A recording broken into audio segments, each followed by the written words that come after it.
Medyo galit yung makina niya. Yun. Kasi dahan-dahan tayo dito. Yan. Wow, ganda dito. Kasi yung karaniwan na overshoot mga idol, hindi sila gumagamit ng gear brake.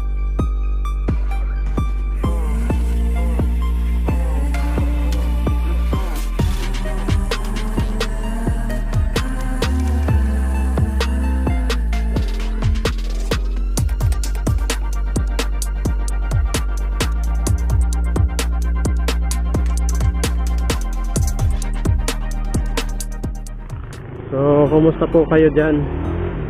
So, ngayong araw, i-share ko sa inyo kung paano ako mag-drive sa uphill and downhill at saka kurbada na kalsada mga idol, like nito.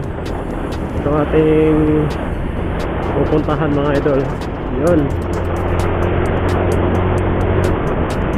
So, ganito mga idol.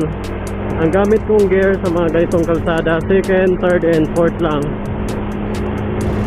Second gear kasi hindi tayo nakabuelo. Yan, kayang-kaya naman mga idol.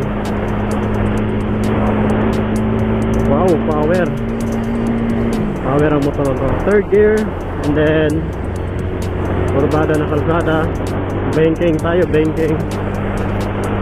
And then balik ko sa second gear. Yun o. Ganito lang mga idol kadali. Naka second gear tayo. Pwede natin pahingahan. Third gear. Yan. Yun o. Walang sayad mga idol. Napaka-smooth ng makina at maneuver nitong Honda Supra GTR 150. Back to second gear. Medyo galit yung makina niya. Yun. Kasi dahan-dahan tayo dito. Yan o.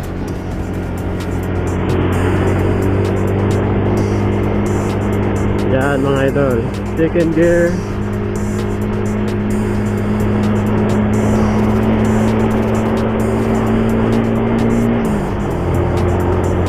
Third gear. Yan mga idol. Madali lang magmaneho sa mga ganitong kurbada saka uphill na kalsada mga idol. So dito, balik na tayo sa third gear. Kayang-kaya na yan. So ang gagamitin lang ninyo mga idol kapag uphill and downhill. Kung uphill, second, third. Kung hindi makaya ng second, first gear talaga mga idol. Lalo na yung mga rough road na paakyat, first gear talaga yan mga idol. Then ano naman yung kalsada, simentado, second, third lang yung ginamit ko mga idol. Although may angkas ako, okay na yung second saka third. Pakiramdaman lang natin yung makina mga idol. So yun, naka third gear na ako. Third gear yung gamit ko ngayon. Ayan. So okay naman siya.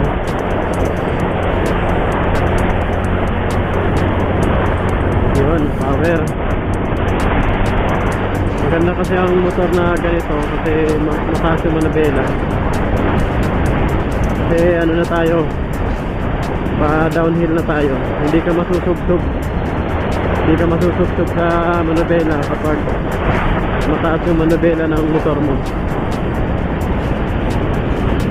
Yan, downhill. Pag downhill naman mga idol, baba nyo ng 4th gear para may konting gear brake sa mga idol. Kung sakali magagamit mo yung gear brake nito, mga emergency like nito. Yun. Kasi minsan yung nasa unahan mo biglang nag-i-stop, hindi ka naman pwede mag brake agad sa harap o sa likod kasi nga baka sumimplang ka. Kailangan din samahan mo rin ng gear brake mga idol. Yan, 4th gear para makapahinga naman yung second and third natin. Pwede rin ng 5th gear mga idol. Masama rin kasi yung panay gear brake ka mga idol. Ang emergency lang yan sa akin. So 4th gear pa rin ako. So downhill na tayo mga idol. Yan. Wow, ganda dito. So nag-gear brake pa rin ako.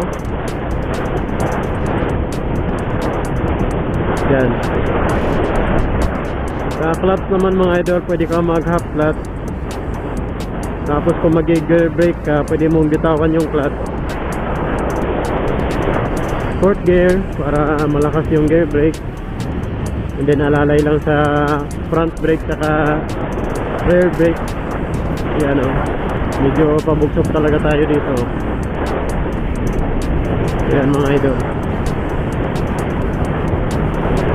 Yun. Gear brake ng 4th gear. So half clutch lang din ako mga idol. Yan.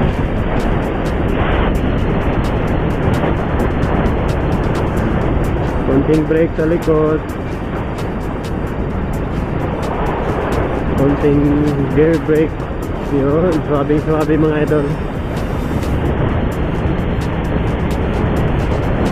Hindi tayo maano dyan, ma-overshoot. Kasi yung karaniwan na overshoot mga idol, hindi sila gumagamit ng gear brake. Ako gumagamit talaga ako ng gear brake. Either 4th gear, minsan nga 3rd gear eh, pag emergency na talaga mga idol. Hindi naka half clutch din ako. Brake sa likod and then sa harap. Yun. Yun, pwede na tayo mag dito, 5th gear. Ang 5th gear mga idol, mayroon din sa gear brake na hindi ganun kalakas. Pero swabing ito. Yun.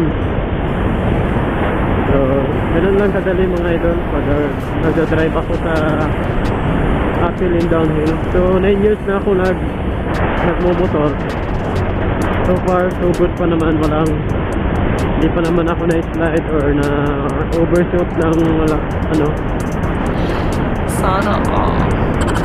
Kahit yung ko mga idol, ginagamitan ko yun ng gear brake, yung 125cc ko na RS125 carb. Talagang napaka-useful ng gear brake na mga semi-automatic na motor saka manual na motor. Malalakas kasi ang gear brake nila, unlike sa automatic na motor mga idol.